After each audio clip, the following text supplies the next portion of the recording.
휴거와 재림에 대해서 그리고 성경적인 종말론에 대해서 기회가 되는 대로 교리적으로 정리하는 시간을 좀 가져보려고 합니다. 오늘은 재림의 홀연성이라는 것 한번 좀 생각해 보려고 합니다. 요한복음 14장 말씀 보면요, 예수님께서 약속하셨습니다. 그러니까 신부인 그리스도인들에게 신랑으로서 약속하신 거죠.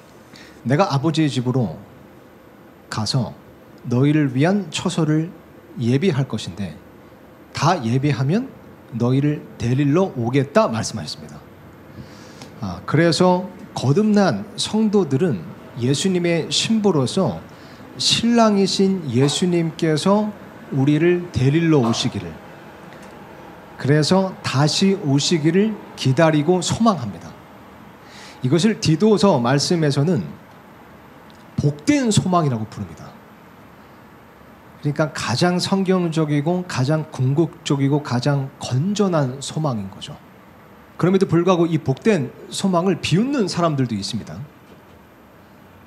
물론 어떤 사람들은 예수님의 재림을 소망한다고 하면서 게으른 태도로 혹은 게으르고 염세주의적인 태도로 예수님을 기다린다고 그냥 종말을 기대하는 그런 사람들도 있습니다. 그냥 난 이 세상이 망했으면 좋겠어. 약간 이건 복된 소망이 아니죠. 그러니까 우리는 종말을 기대하는 게 아닙니다. 신랑이신 예수님께서 다시 오시는 것을 기다리고 소망하는 거지, 뭐 종말, 이 세상이 빨리 끝나버렸으면 좋겠어, 이게 아니죠. 근데 그런 사람들은 그런 과격한 표현들이 있다 보니까 그런 것에 비웃는 사람들이 있습니다. 근데 우리의 이 복된 소망을 비웃는 사람들이 있다는 것은 또한 베드로후서에 나오는 그 예언의 성취기도 합니다. 그러니까 베드로후서 말씀 보면 이런 말씀이 있죠. 3장 3절 보니까 먼저 이것을 알라. 곧 마지막 날들에 비웃는 자들이 와서 자기들의 정욕을 따라 걸으며 이르되 그분께서 오신다는 약속이 어디 있느냐. 조상들이 잠든 이래로 모든 것이 창조의 시작 이후로 있었던 것 같이 그대로 계속되느니라 하리라. 그러니까 마지막 날들, 마지막 때에는 이런 비웃는 자들이 있대요. 예수님의 다시 오심에 대한 약속을 비웃는 자들이 있는 겁니다. 그 약속에 대한 소망을 품는 자들을 비웃는 자들이 있는 겁니다. 그래서 만약 우리 중에는 없겠지만 사람들 가운데 우리의 복된 소망을 비웃고 예수님의 다시 오심을 비웃는 자들이 있다면, 자신의 정욕에 따라 걸으며 비웃는 자들이 있다면 그 사람들은 이 말씀을 사실 성취하고 있는 겁니다. 그죠? 그래서 이 베드로가 이어서 이렇게 말합니다. 9절 보니까 그러나 사랑하는 자들아 주께는 하루가 1000년 같고 1000년이 하루 같다는 이 한 가지 사실에 무지한 자가 되지 말라. 주께서는 자신의 약속에 대해 어떤 사람들이 더디다고 생각하는 것 같이 더디지 아니하시며 오히려 우리를 향해 오래 참으사 아무도 멸망하지 아니하고 모두 회개에 이르기를 원하시느니라. 그러면서 12절에 하나님의 날이 오는 것을 기다리고 서두르라 이렇게 말하고 있습니다. 지금 사도 베드로가 초대교회 성도로서 초대교회 성도들에게 하는 말이죠. 그러니까 초대교회 성도들은 예수님의 다시 오심을 기다리고 소망하는 신앙을 갖고 있었습니다. 그들에게 복된 소망이 있었습니다. 그러니까 이 복된 소망, 예수님의 다시 오심을 기다리고 소망하는 이 소망이라는 것은 뭐 21세기에 새롭게 등장한 그런 새로운 센세이션 같은 게 아닙니다. 이게 우리가 예수님의 다시 오심을 소망한다, 이게 21세기에 나타난 그런 센세이션이 아니에요. 오히려 초대교회 정신이라고 할 수 있습니다.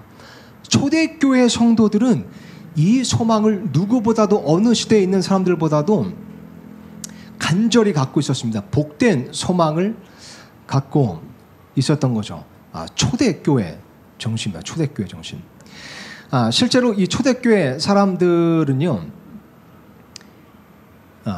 인사말처럼 사용하는, 그러니까 유행어처럼 사용하는 모토 같은 것이 있었다고 합니다. 역사학자들에 의하면. 고린도전서 16장 말씀 보면 이런 말씀이 있어요. 22절에 어떤 사람이, 이제 사도 바울이 기록한 거죠. 주 예수 그리스도를 사랑하지 아니하면 그는 주께서 오심으로써 저주를 받을지어다. 이거를 사도 바울이 헬라어로 쓰다가 주께서 오심으로써 저주를 받을지어다, 이 부분 아나테마, 마라나타, 이 부분은 아람어로 썼습니다. 그래서 아나테마 하면 지독한 저주라는 뜻이고요. 마라나타의 마라나 하면 우리 주님, 그리고 타는 오다라는 뜻입니다. 그래서 이 아람어를 풀이하면 위에 번역한 것처럼 주께서 오심으로써 저주를 받을 자가 되는 거예요. 그런데 이 마라나타를 따로 단독으로 풀이하면 우리 주님이시여 오시옵소서가 되는 겁니다. 근데 사도 바울이 헬라어로 기록하다가 여기서 마라나타라는 아람어를 쓴 이유는 이때 당시 초대교회 성도들이 이 마라나타라는 말을 인사말처럼 사용한 겁니다. 그러니까 원래 보통 유대인들의 인사는 샬롬이잖아요. 샬롬은 평안이란 뜻입니다. 그래서 평안하세요, 이렇게 샬롬 이렇게 인사를 했었는데 초대교회 성도들의 상황은 극심한 고난 가운데 있었습니다. 그들은 학대를 받고 박해를 받고 핍박을 받던 자들이에요. 그래서 역사학자들이 하면 어느 순간 초대교회 성도들은 서로 인사를 할 때 샬롬이라는 인사말 대신 마라나타라는 말을 인사말로 사용했다는 겁니다. 그래서 누구를 만나면 성도들을 위로하고 격려하기 위해서 우리 주님이 곧 오십니다. 우리 좀만 더 힘냅시다. 주 예수님이 어서 오시옵소서. 마라나타. 이게 그들의 인사말이었다는 겁니다. 그래서 그런 모토를 사도 바울이 여기다가도 집어 넣은 겁니다. 그러니까 예수님의 다시 오심을 소망하는 건 오늘날 이 교리에 대해서도 심지어 비웃는 사람들이 있지만 이것은 초대교회 정신이고 초대교회 성도들이 끝까지 붙들고 간직했던 심지어 인사말로서 사용할 정도로 모토로 삼았던 복된 신앙, 복된 소망인 겁니다. 이거를 기억해야 됩니다. 마라나타. 자, 그런데 이 초대교회 성도들이 이처럼 이 시대에도, 이 초대교회 시대에도 예수님 곧 오시옵소서, 우리 주님이 곧 오십니다, 이런 복된 소망을 혹은 이런 건전한 신앙을 소유할 수 있었던 중요한 교리적인 이유가 있습니다.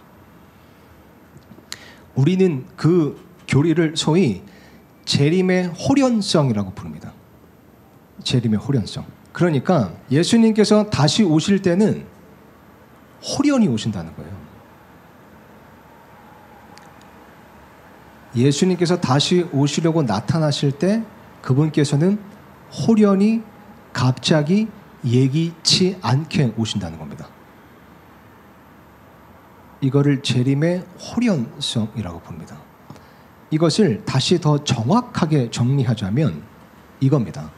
재림의 호련성이라는 것은 한마디로 말하자면 예수님께서는 언제라도 오실 수 있다는 겁니다. 예수님께서는 지금 당장이라도 오늘이라도 오실 수 있다는 개념입니다. 언제라도 다시 오실 수 있다는 사실입니다. 이게 재림의 호련성입니다. 그래서 보면요, 마태복음 24장에서 예수님께서 사람의 아들이 다시 오는데 예수님이 이제 재림을 말씀하시면서 그 날과 시각은 아무도 알 수 없다고 말씀하셨죠. 근데 그때 예수님께서 마태복음 24장에서 말씀하신 그 날과 시각은 엄밀히 말해 언제를 얘기하는 거냐면 이때를 얘기하는 겁니다. 이때. 예수님의 지상 강림. 예수님의 지상 강림은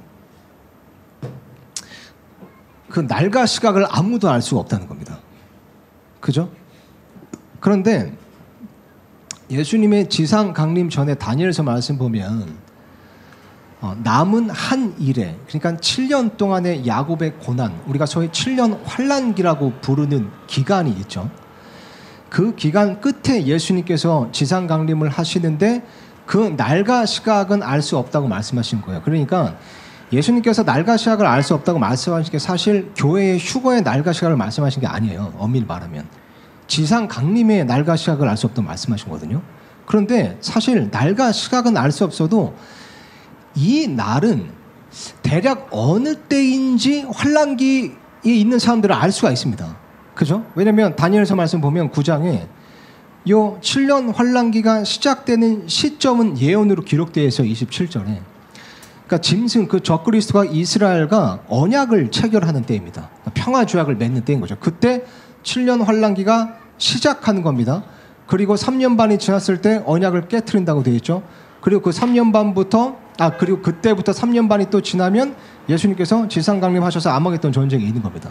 그러니까 대략 이 날과 시각은 아버지 하나님만 아시고 아무도 모르지만 적그리스도가 그러니까 우리는 상관없지만 7년 환란기에 사는 이제 사람들이 볼 때 또 성경 말씀을 안다면 적그리스도가 이스라엘과 언약을 맺었네. 또 한중간에 깨트렸네. 그래서 얼추 요것들을 좀 계산하면 대충 어느 때인지는 알 수 있어요. 그래서 예수님께서도 날과 시각은 알 수 없다는 그 문맥 속에서 위에 보면 무화과 나무의 비유를 배우라. 무화과 나무가 잎사귀를 내면 여름이 가까이 온 줄을 아는 것처럼 이런 일들이 일어나는 거 보면 그 일들은 뭐죠? 이 7년 환란기 때 일어나는 그 일들을 말씀해 주셨거든요. 그 일들이 일어나는 걸 보면 그때가 가까이 온 줄은 너희가 알리라. 날과 시각은 알 수 없지만 가까이 온 줄은 너희가 알리라. 그래서 우리가 이것을 재림의 징조라고 말합니다. 예수님께서 말씀하신 거를. 지상 강림의 징조죠. 정확히 말하면. 날과 시각은 알 수 없지만 요때 있는 일들을 요때 사는 사람들이 일어나는 것을 보면 그때가 가까이 왔구나라고 알 수 있는 겁니다. 그죠? 그럼에도 날과 시각은 알 수 없죠. 자, 그렇다면 그 전에 있게 되는 교회의 휴거 있잖아요. 교회의 휴거. 이거는 이 징조를 보지 않고도 일어날 수 있는 거예요. 일어나는 거죠. 그러니까 우리가 재림의 징조라고 했을 때 그것을 엄밀히 말하면 지상 강림의 징조인 겁니다. 그러니까 그 징조, 예수님께서 말씀하신 성경에 쓰여있는 요한계시록에 쓰여있는 그런 일들이 일어나는 것을 보지 않고도 올 수 있는 거예요. 보지 않고 오시는 거죠, 예수님께서. 그때 보지 않고도 우리가 휴거가 되는 겁니다. 그러니까 이때 이 교회의 휴거 혹은 예수님의 공중 강림, 예수님께서 교회를 데리러 가시는 이 일은 진짜 더더욱 호련히 일어날 수 있는 겁니다. 더군다나 그때 잠깐 언급했지만 이렇게 좁죠? 이렇게 좁았나? 너무 아슬아슬한데. 근데 이 7년 환란기가 일어난 시점이 성경에 보면 교회의 휴거가 시점이 아니라고 써요. 감사합니다, 장님. 괜찮아요, 제가. 이 교회의 휴거 시점이라고 쓰여있지가 않아요. 그러니까 무슨 말이냐면 교회의 휴거가 일어나고 적그리스도가 이스라엘과 언약을 체결하기까지 그 사이에 간격이 있을 수 있습니다. 그 간격이 얼마나 길지 아무도 몰라요. 바로 일어날 수도 있지만 그 간격이 있을 수가 있는 거예요. 그러면 물론 이 재림의 징조로서, 지상강림의 징조로서 성경에 쓰여있는 일들 중에는 전조가 되는 일들이 있습니다. 그러니까 무슨 말이냐면 예를 들면 그 환란기 때 하늘에서 불이 내려온다? 이거는 전조 없이 그냥 내려오면 되는 거잖아요. 근데 예를 들면 이때 어떤 전쟁이나 종교가 통합된다거나 세계 단일 정부가 등장한다거나 이런 것들은 준비되는 과정이 필요하잖아요. 그러니까 그게 전조로서, 그러니까 지상강림의 징조의 전조로서 나타날 수는 있습니다. 근데 그조차도 만약 교회의 휴거가 7년 환란기 시작점으로부터 훨씬 전에 있게 된다면, 그러니까 이 간격이 더 길게 된다면 그 전조가 상당히 희미하거나 그 전조가 전혀 보이지 않아도 예수님 오실 수 있는 거예요. 그러니까 이 말씀을 왜 드리냐면 예를 들면 이렇게 이제 말하는 사람들도 있더라고요. 우리가 작금에 러시아와 우크라이나의 그런 어떤 전쟁, 사태 이런 것들을 보면서 이게 에스겔서에 말한 그런 국가 마법 전쟁이 아닌가라고 우리가 이제 짐작을 합니다. 그렇게 됐을 때 지금 이 전쟁의 정세를 보면 뭔가 좀 더딘데? 그러면 예수님께서 다시 오실 날이 얼마 꽤 많이 남은 거 아니야? 근데 그런 전조와 상관없이 호련히 오신다고요. 왜냐하면 교회의 휴거는 그 훨씬 전에 일어날 수 있기 때문에 그렇습니다. 교회 휴거가 일어나고 한참 동안 그 정세가 전조로서 만들어진 다음에 고가 마곡 전쟁이 일어날 수 있는 거예요. 실제로 성경 말씀에 보면 아마 교회 휴거 이후에 고가 마곡 전쟁이 있을 거라고 짐작해 볼 수 있는 부분이 있죠. 왜냐하면 그 에스겔서 말씀 보면 미국이라는 나라가 등장하지 않습니다. 지금의 정세를 보면 이스라엘을 누가 공격했다? 미국이 반드시 개입하거든요. 근데 미국이 전혀 등장하지 않는 거 보면 교회 휴거로 인해서 미국의 그런 뭐랄까요, 실황 혹은 그런 정세가 감사합니다. 제가 해도 되는데 덕분에 뭐라고 말하는지 까먹었네요. 그러니까 그런 어떤 우리가 이 휴거의 전조 혹은 휴거의 징조라고 우리가 이렇게 추측하려고 하지만 사실 그게 아예 없을 수가 있습니다. 그렇기 때문에 초대교회 성도들은 그런 전조, 징조 이런 것과 상관없이 예수님께서 오늘이라도 지금 당장 오실 수 있다는 그 교리를 붙들고 예수님께서 지금 오실 것처럼 살았다는 겁니다. 이게 재림의 호련성입니다. 호련히 오신다. 예수님께서 호련히 오신다. 그래서 참 사도 바울이 기록한 이 서신서를 보면 흥미로운 대목이 있습니다. 우리가 잘 아는 말씀인데 데살로니가서 4장 15절에 이제 휴거 사건을 이제 기록한 거잖아요. 보면 우리가 주의 말씀에 의거하여 너에게 이것을 말하노니 보세요. 곧 주께서 오실 때까지 살아서 남아 있는 우리가, 사도 바울은 살아서 남아있는 사람들, 그래서 채워 올라갈 사람들 자기가 될 줄 알았어요. 살아서 남아있는 자들이라고 말한 게 아니라 살아서 남아있는 우리가 결코 잠자는 자들보다 앞서지 못하리라. 주께서 호령과 천사장의 음성과 하나님의 나팔 소리와 함께 친히 하늘로부터 내려오시고 그리스도 안에서 죽은 자들이 먼저 일어나고 그 뒤에 살아서 남아있는 우리가 그들과 함께 구름들 속으로 채워 올라가 공중에서 주를 만나리라. 그리하여 우리가 항상 주와 함께 있으리라. 예수님께서는 오늘이라도 언제든지 오실 수 있습니다. 이런 복된 소망을 이야기하면 저런 시한부 종말론자들, 그게 그 차원이 아니에요. 이거는 사도 바울조차도 초대교회 성도들조차도 이 믿음을 가지고 있었습니다. 이 신앙, 이 복된 소망을. 우리가 그 사람들이 될 수 있다. 우리가 살아있을 때 예수님께서 오실 수 있다. 그래서 고린도전서 15장도 보면 이것도 그 마지막 나팔 소리가 울릴 때 예수님께서 공중관림하실 때 우리의 몸이 변화된다. 그 부활장이잖아요. 그때 말하기를 보라 내가 너희에게 한 신비를 보이노니 우리가 다 잠자지 아니하고 우리가 다 잠자지 아니한대요. 마지막 나팔 소리가 날 때 눈 깜짝할 새 순식간에 다 변화되리라. 그러니까 사도 바울은 스스로도 그렇게 생각하고 또 초대교회 성도들에게 가르치기를 우리가 그럴 수 있다. 우리 때에 오실 수 있다. 예수님께서 언제라도 오늘이라도 오실 수 있다. 이것을 강조하고 또 강조하고 또 강조한 겁니다. 그러면 이렇게 생각할 수 있습니다. 그러면 이게 일종의 희망 고문 같은 거 아니야? 그러면 이 사람들은 초대교회 성도들 지금 낚인 거냐? 우리 때 올 줄 알았는데 안 왔잖아. 이 사람들 때에는. 그럼 이 사람들은 낚인 건가? 저는 여기에 분명한 성령님의 숭고한 의도가 있다고 믿습니다. 그러니까 사도 바울이 기록했지만 성경 말씀에 의하면 하나님의 영감으로 기록한 거잖아요. 성령님께서 사도 바울을 통해서 기록하신 성령님의 말씀, 하나님의 말씀인 겁니다.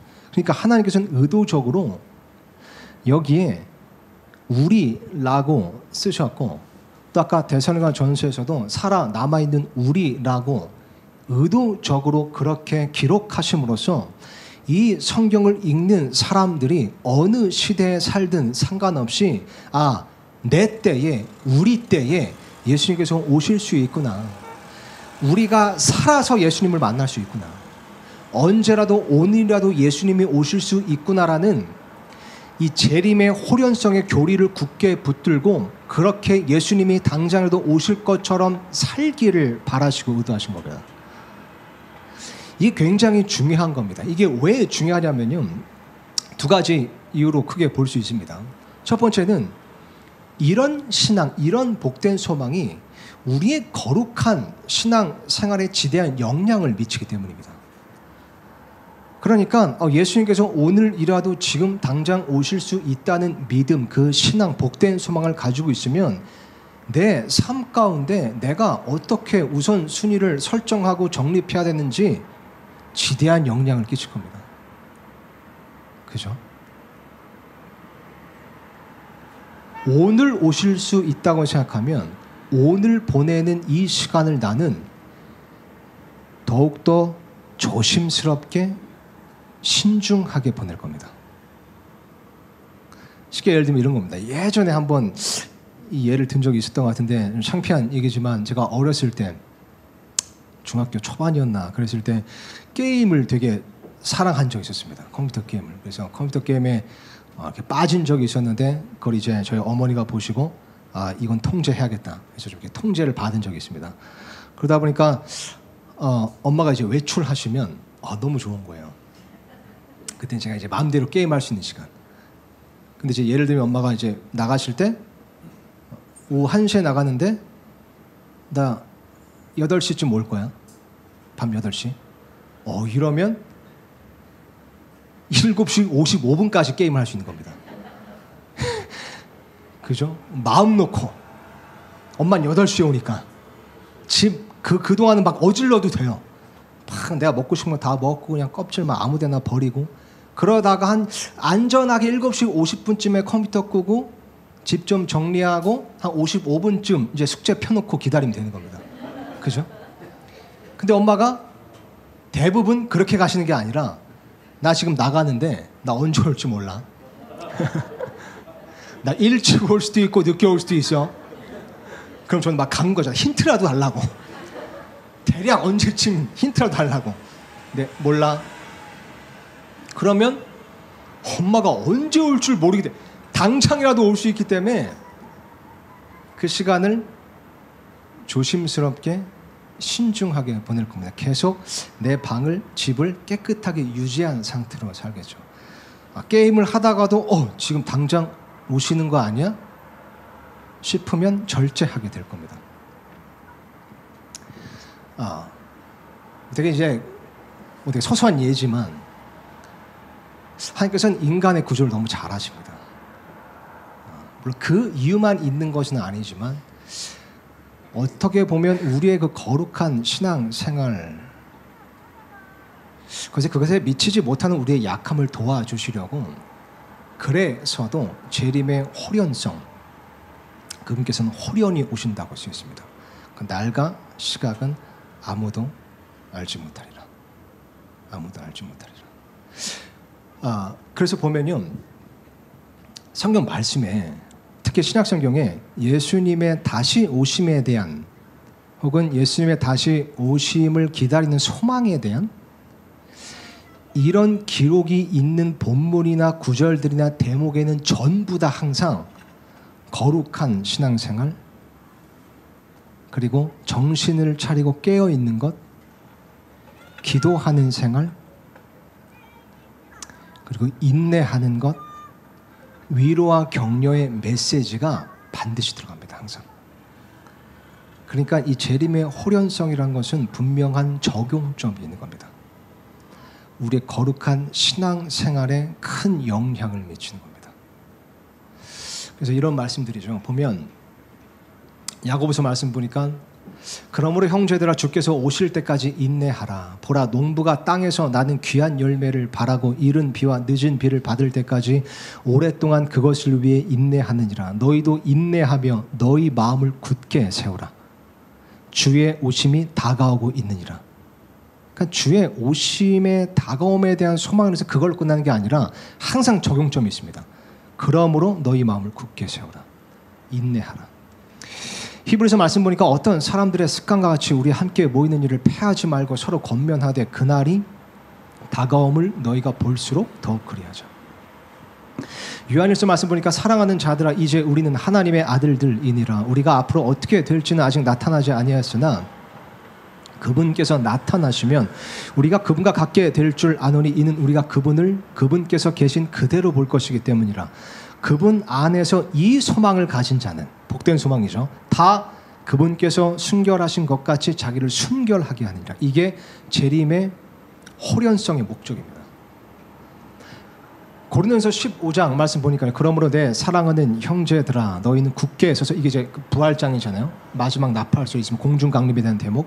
너희는 굳게 서서 흔들리지 말고 항상 주의 일을 넘치게 하라. 너희 수고가 주 안에서 헛되지 않은 줄 너희가 아니라. 복된 소망은 결코 세상이 그냥 빨리 끝나버렸으면 좋겠어가 아닙니다. 예수님께서 다시 오실 수 있다는 건, 지금이라도 올 수 있다는 것을 믿고 이렇게 하는 신앙인 거죠. 베드로서 말씀 보니까 12절, 3장 10절 이렇게 써 있습니다. 하나님의 날이 오는 것을 기다리고, 이게 제가 11절 빼먹었네요. 11절 보면 이렇게 써 있습니다. 그러므로 너희가 마땅히 어떤 사람이 되어야 하겠느냐. 모든 거룩한 행실 속에서 하나님을 따르는 가운데 하나님의 날이 오는 것을 기다리고 서두르라. 그날에 하늘들이 불이 붙어 해체되고 원수들로 뜨거운 열에 녹을 것이나 그럼에도 불구하고 우리는 그분의 약속에 따라 의가 거하는 새 하늘들과 새 땅을 기다리느니라. 그러므로 사랑하는 자들아 너희가 그러한 것들을 기다리다니 너희가 점도 없고 흠도 없이 화평 중에 그분께 발견되도록 힘쓰라. 그죠? 그분께 발견되도록, 화평 중에 발견되도록 힘쓰라. 이 궁극적으로 이게 언제 발견되는 걸 얘기하는 거죠? 예수님께서 다시 오실 때 내가 화평 중에, 이 화평 중에 있는 것으로 발견되도록. 그러려면 어떻게 되죠? 언제라도 오실 수 있기 때문에 늘 모든 사람과 화평하려고 노력해야 되는 겁니다. 그죠? 점도 없고 흠도 없이 순결한 신부로서 계속해서 삶을 유지하려고 힘써야 되는 겁니다. 재림의 호련성의 목적과 유익이 있습니다. 자, 그래서 성령님께서 성경 말씀을 통해 모든 성도들, 모든 시대의 모든 성도들이 오늘이라도 예수님께서 오실 수 있다는 그 재림의 그런 호련성을 굳게 붙들고 신앙생활하기를 원하신 그 이유, 첫 번째는 그게 우리의 거룩한 신앙생활에 영향을 주기 때문이죠. 두 번째 이유는요, 하나님께서는 우리에게 영원한 보상을 주고 싶어 하시기 때문입니다. 이렇게 생각할 수 있죠. 우리가 이렇게 사는 게, 예수님께서 언제라도 오실 수 있다라고 사는 게, 그러다가 예수님께서 안 오시면 이게 우리가 낚인 거고, 이게 어떤 희망 고문 같은 거 아니냐. 이게 비관적으로 보자면 그렇게 생각할 수 있지만, 만약 그렇다고 할지라도 거기에 여러분 섭섭하지 않은 보상이 있습니다. 하나님께서 약속하신. 무슨 말이냐면요, 그리스도의 심판서가 앞에 우리가 섰을 때 그때 우리의 행위에 따라 하나님께서 주시는 보상들이 있는데, 그 중에 하나는 고린도전서 15장에 쓰여 있는 것처럼 우리가 입게 되는 부활의 몸이 영광이 다 다르게 나타나는 겁니다.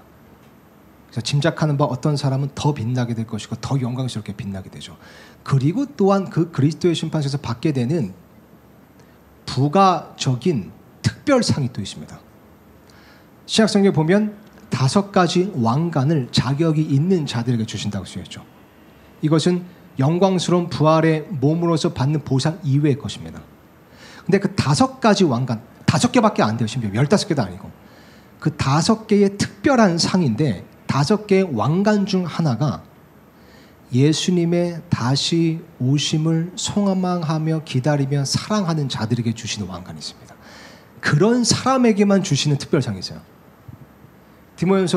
디모데 후서 4장 7절이요. 내가 선한 싸움을 싸우고 나의 달려갈 길을 끝마치고 믿음을 지켰으므로 이후로는 나를 위해 의의 왕관이 예비되어 있나니 주 곧 의로우신 심판자께서 그날에 그것을 내게 주실 것이요 내게만 아니라 그분의 나타나심을 사랑하는 모든 자들에게도 주시리라.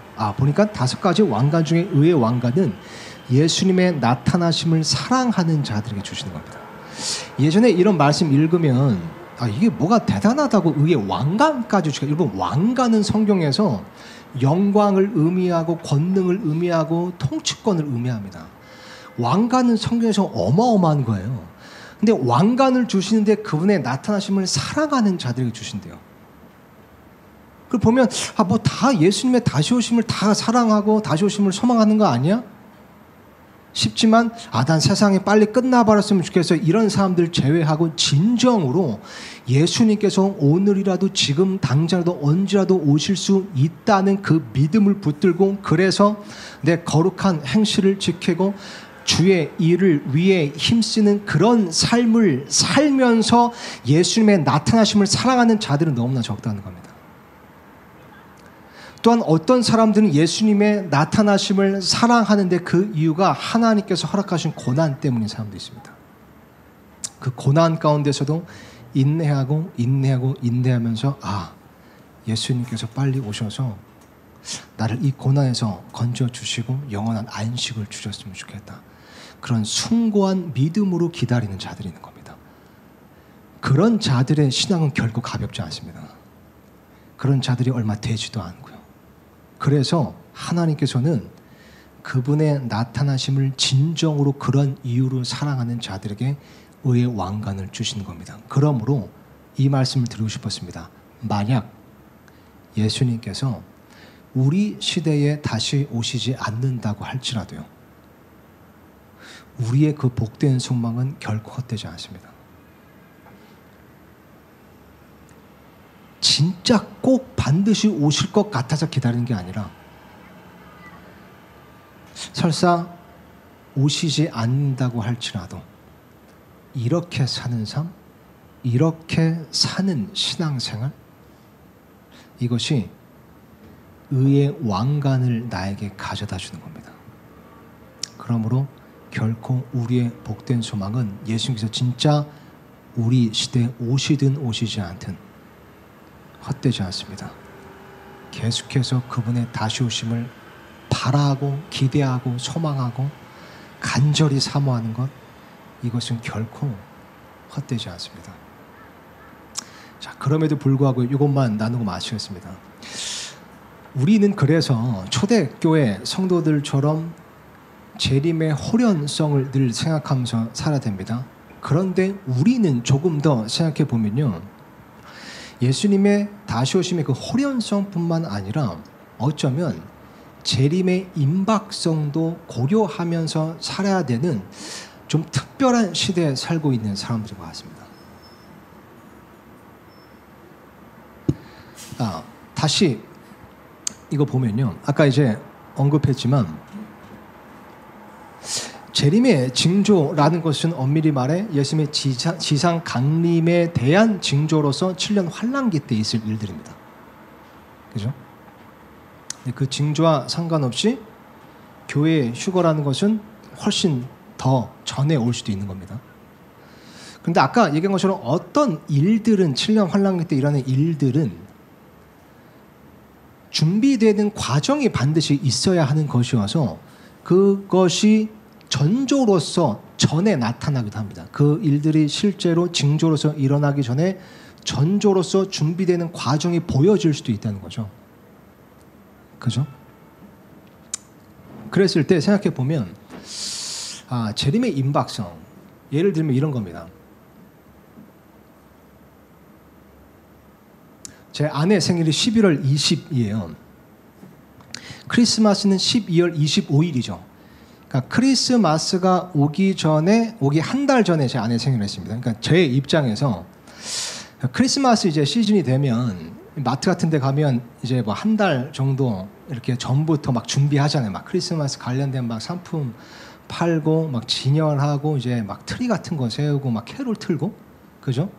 그럼 이제 마트 딱 갔을 때 이제 그런 거 보면 크리스마스가 다가오고 있구나 알 수 있는 겁니다. 근데 예를 들어서 제가 11월 뭐 15일에 갔어요, 마트를. 근데 벌써 막 캐롤을 틀어놓고 트리 세워놓고 크리스마스 막 데코레이션을 한 거예요. 그러면 그렇구나, 이제 약 한 달 후면 크리스마스가 오겠구나 알 수 있겠죠. 근데 만약에 11월 15일에 그 크리스마스 캐롤이 울리는 것을 내가 들었다면 제 아내의 생일은 더 빨리 온다는 겁니다. 제 아내의 생일은 이제 5일밖에 안 남았다는 걸 말해주는 거죠. 그러니까 예수님의 지상 강림 전에 예수님의 공중 강림이 먼저 있습니다. 그래서 행여 만약 예수님의 지상 강림의 징조로서의 일들 중에 전조로 되는 게 만약 지금 조금이라도 희미하게나마 보인다면 공중 강림은 더 빨리 올 수 있다는 겁니다. 그래서 우리는 만약 이런 전조, 징조의 전조가 있는 시대 가운데 산다면 재림의 임박성도 고려해야 됩니다. 이거를 단정짓고 그러므로 반드시 오셔야만 이를 건 아니지만 그것도 고려하지 않을 수가 없다는 겁니다. 우리가 사는 시대에는 참 정세가 기하급수적으로 변하고 있습니다. 너무 빠르게 변하고 있죠. 너무나 많은 일들이 일어나고 있습니다. 그 일들 중에는 하나님의 창조 섭리를 너물랑 말랑하는 정말 아슬아슬한 그런 일들도 있습니다. 우리가 예전에 특강 때 한번 살펴봤지만 제가 최근 한두 달 정도 그런 이제 뉴스 기사들 보면요. 유럽 고위 정보국에서 이제 발표를 하고 분석을 해서 보고를 한 겁니다. 그러니까 이란이 이제는 핵무기를 처음으로 실험하게 되는 날이 이제 가까이 왔다는 겁니다. 가까이 왔다. 그죠? 핵실험을 이제 실제적으로 처음으로 그 핵무기를 실험하게 되는 날이 가까이 왔다. 이걸 이제 분석을 한 겁니다. 지금까지 보면 이스라엘이 결코 이란이 핵무기를 만드는 것조차도 실험하는 것은 더더욱 안 되고 결코 허락하지 않았습니다. 그래서 조짐이 보일 때마다 폭격을 했죠. 그럴 때마다 이제 가자 지구 이런 데서 계속 전쟁이 일어났고 지금도 끊이지 않는 거잖아요. 처음으로 이제 핵 실험을 하려고 하는 겁니다. 핵무기 실험을. 이것을 이스라엘이 결코 가만두지 않았습니다. 사실 고가 마곡 전쟁이라는 것을 보면 이스라엘 주위에 있는 중동 국가들, 그 중동 국가들이 이스라엘을 공격하는 건데 이스라엘이 그래서 이란을 공격하면 이란도 가만히 있지 않습니다. 사실 이란은 핵무기를 만드는 그 목표를 그냥 공개적으로 이야기를 하죠. 이스라엘을 파멸시키기 위해서 만든다고 합니다. 그래서 이스라엘은 가만히 있을 수가 없는 겁니다. 핵실험을 정말 하게 되면 이게 정말 무언가를 촉발시킬 수 있는 게 된다. 이게 이제 뭐 정말론자들이 얘기하는 게 아니라 이제 유럽 고위 정보국에서 이야기하는 그런 뉴스가 얼마 전에 떴었습니다. 이거는 또 이제 최고 경제학자가 이야기한 건데 Central Banks, 그러니까 어떤 중앙은행들이 CBDC 하면 중앙은행의 디지털 화폐를 이야기하는 거죠. 그러니까 가상화폐, 쉽게 말해 이제 코인 같은 건데 중앙은행에서 발행하는 그 디지털 화폐, 이것을 도입하려고 하는데 마이크로칩 임플란트라고 써있으니까 마이크로칩을 심는 그 기술을 통해 도입할 거다. 이렇게 이제 최고 경제학자가 얘기한 바가 있습니다. 또 보면 이제 손바닥으로 결제하거나 또 이제 신분을 확인하는 일들. 그래서 뭐 김포공항 이런 데 보면 벌써 이제 손바닥으로 뭐 여권 없이도 이제 그렇게 통과를 합니다. 네, 저도 이제 그랬었고. 근데 보면 그 성경 말씀에 이제 결제 수단으로 사용되는 그 짐승의 표를 오른손에 받잖아요. 오른손에. 근데 왜 왼손도 아니고 꼭 오른손일까? 근데 보면 이런 어떤 결제 시스템, 예를 들면 요거는 지금 그 공항으로 들어가는 거, 혹은 이제 지하철 같은 데 보면 항상 카드를 오른쪽에 찍고 가잖아요. 그러니까 그런 결제 시스템은 오른쪽에 받아야 편한 겁니다. 그래서 다 오른쪽이죠. 이런 거 보면. 또 선전하는 거 보면 이제 아마존 대기업에서도 이 결제 시스템, 그러니까 손바닥으로 결제하는 시스템을 이제 도입해서 이거를 상용화하는데 보면 다 오른손입니다. 오른손. 그죠? 이것도 다 오른손으로만 하게 돼 있죠. 이게 뭐 요한계시록 그 말씀을 성취하려고 이렇게 하는 건 아닌데 그냥 편하게 사람들이 그 세상을 이롭게 한다고 편안하게 기술을 하다 보니까 이 말씀이 이제 성취되고 있는 거죠. 다 오른손. 그리고 이것도 최근 기사였습니다. 뇌에다가 칩을 이식을 하는 겁니다. 노래를 들려줬어요. 그럼 뇌가 노래를 듣고 생기는 뇌파가 있잖아요.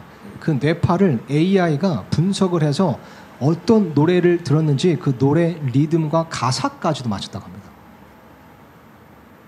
이해가 되세요?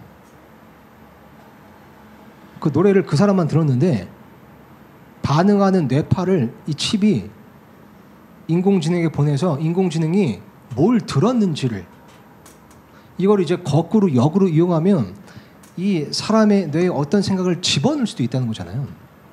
그죠? 어떤 뇌파를 주입시켜서 어떤 생각을 줄 수 있다는 거잖아요. 그래서 요한계시록 보면 좀 특이한 그런 현상들이 있습니다. 예를 들면 열 왕, 열 통치자가 적그리스도에게 한 마음이 되어서 협조한다? 이런 건 사실 역사상 있을 수가 없거든요. 우리 사랑하는 지체들끼리도 한 마음이 잘 안 되잖아요. 근데 권위자들이 한 마음이 돼서 지지를 해요. 이런 것들. 그리고 그때는 사람이 죽으려고 해도 죽음이 그들을 피할 것이다. 그러니까 자기 의지로 뭔가 안 된다는 거죠. 환란기 때는. 게다가 이제 뇌에 박는다는 건 그래서 짐승의 표를 또 이마에다 봤는데 이런 것과 연관이 있지 않을까? 이렇게 또 이제 조심스럽게 생각해 보고 추측해 볼 수는 있을 겁니다. 요건 이제 월드코인이라는 거, 그 챗 GPT가 되게 유행이었잖아요. 샘 올트만이라는 사람이 개발자고 만든 건데 그 사람이 또 하나 이제 뭐 개발한 게 있는 겁니다. 이거 영상 제가 짧게 이제 편집했는데 이거 잠깐 보겠습니다. 사실 이 기기는 사람들의 홍채를 스캔하기 위해 만들어진 장치입니다. 기기 앞에서 홍채를 스캔하면 앞서 말한 몇만 원어치의 코인을 얻을 수 있는 거죠. 이 수상적인 홍채 스캔 기기를 만든 회사와 스캔을 마친 뒤 주어지는 코인, 그리고 이와 관련한 시스템 전체를 만든 사람 중 한 명이 무려 챗 GPT를 만든 샘 알트먼이라는 점입니다. 챗 GPT의 아버지라 할 수 있는 샘 알트먼 역시 인공지능 시대가 오면 인간의 지적, 육체적 노동 없이도 사회적 부가 창출될 것이므로 많은 사람들이 직업을 잃게 될 것이고, 이때에는 그저 인간이라면 누구나 기본소득을 받아 생활하게 될 거란 이야기죠. 전 국민에게 공평하게 재화를 나눠준다? 어떤 수를 써도 불가능에 가까워 보이죠?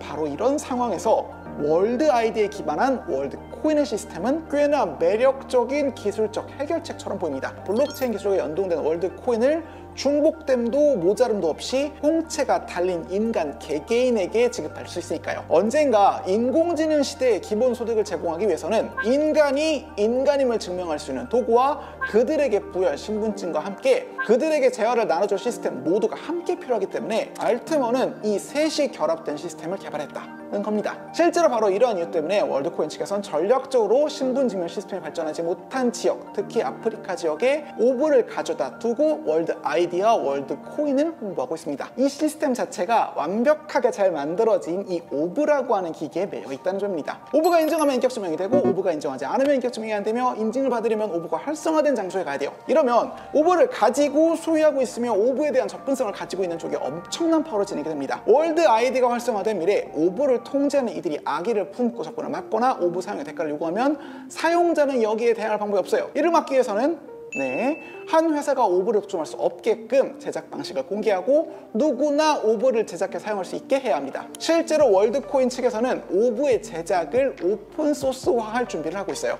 그런데 이렇게 오브의 제작 방식을 공개하면 오브에 해킹 장치를 심거나 가짜 오브를 만드는 사람이 생겨날지도 몰라요. 이걸 막으려면 재단 측에서 이렇게 제3자가 만든 오브를 인증하고 또 관리해야 합니다. 실제로 월드코인 측에서는 제3자가 만든 오브에 대한 인증 시스템을 준비하고 있어요.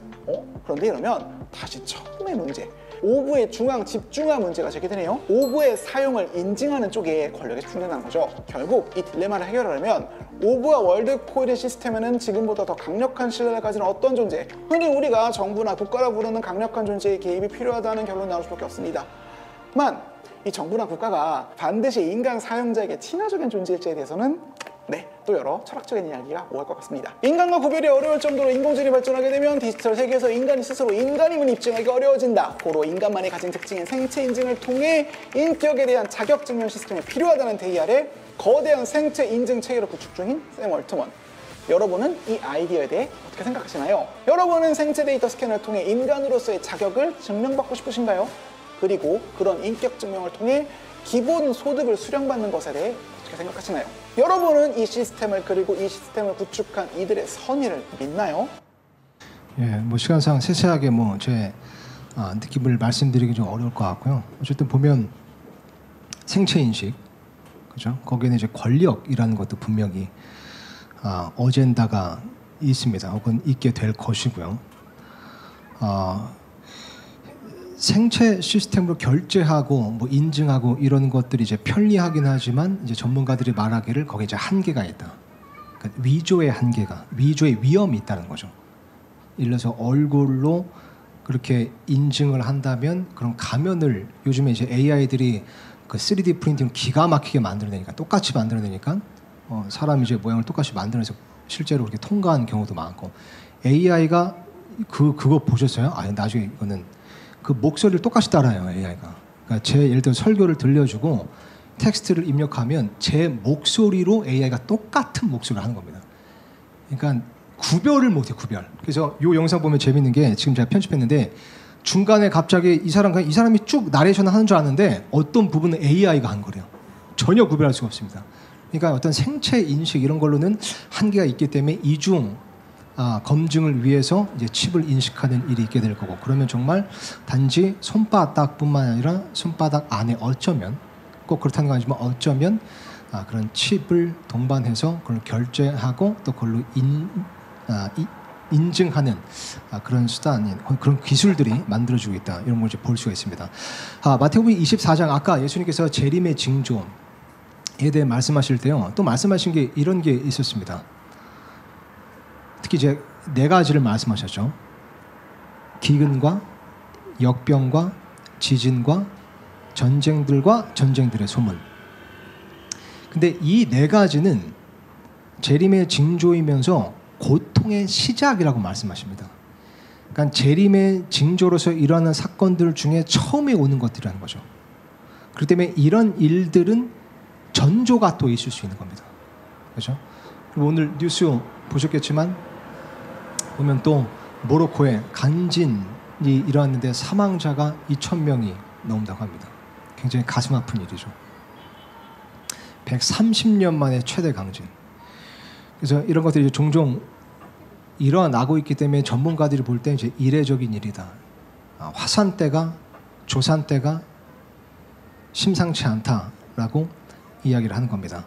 예수께서 말씀의 재림의 징조, 고통의 시작이 되는 그 시작의 징조로서 거기는 지진도 있습니다. 그래서 이런 것들이 우리 시대에 일어날 때 이것이 예수님의 지상강림의 징조는 아니지만 그 징조의 전조로서 본다면 우리는 예수님의 다시 오심의 호련성뿐만 아니라 임박성까지도 고려해야 되는 시대 속, 그 특별한 시대 속에 살고 있는 겁니다. 이것도 우리가 기억해야 되고 그것을 기억할 때 내가 지금 내 삶을 사는데 나의 우선순위를 어떻게 해야 되는가 또 내가 어떻게 처신하고 어떻게 살아야 하는가 오늘 진짜 지금이라도 당장 예수님께서 오신다면 나는 어떤 모습 속에서 발견될 것인가 이것을 기억하고 또 기억하고 기억해야겠습니다. 요한계시록 말씀만 읽고 마치겠습니다.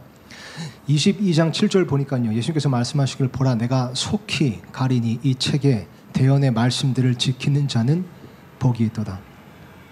10절로 내려와서 보니까요 이 책의 대언의 말씀들을 봉인하지 말라 때가 가까우니라. 불의한 자는 그대로 불의하게 두고 더러운 자는 그대로 더럽게 두며 의로운 자는 그대로 의롭게 두고 거룩한 자는 그대로 거룩하게 둘지니라 하더라. 보라 내가 속히 가리니 내가 줄 보상이 내게 있어 각 사람에게 그가 행할 행위대로 주리라. 우리가 예수님의 다시 오심을 소망하고 사랑하는 큰 이유 중 하나가 예수님께서 오실 때 보상을 가지고 오시기 때문이죠. 이것은 건전한 소망입니다. 20절 보니까 이렇게 쓰였습니다. 이것들을 증언하시는 분께서 이르시되 내가 반드시 속히 가리라 하신도다. 아멘. 주 예수님이여 과연 그와 같이 오시옵소서. 이것도 아람어로 마라나타죠.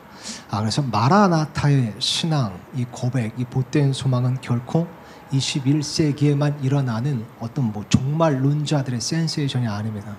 초대교회 성도들이 그렇게 간절하게 건전하게 붙들었던 소망임을 우리가 잊지 말고 우리가 때때로 초대교회로 돌아가자 이 모토를 많이 외치지만 진짜 초대교회로 돌아가는 것은 이 초대교회 마라나타 정신으로 돌아가는 겁니다. 예수님께서는 지금 당장 오늘도 오실 수 있다. 이것을 늘 인식하고 그 소망 가운데 살아야겠습니다. 기도하고 마치겠습니다.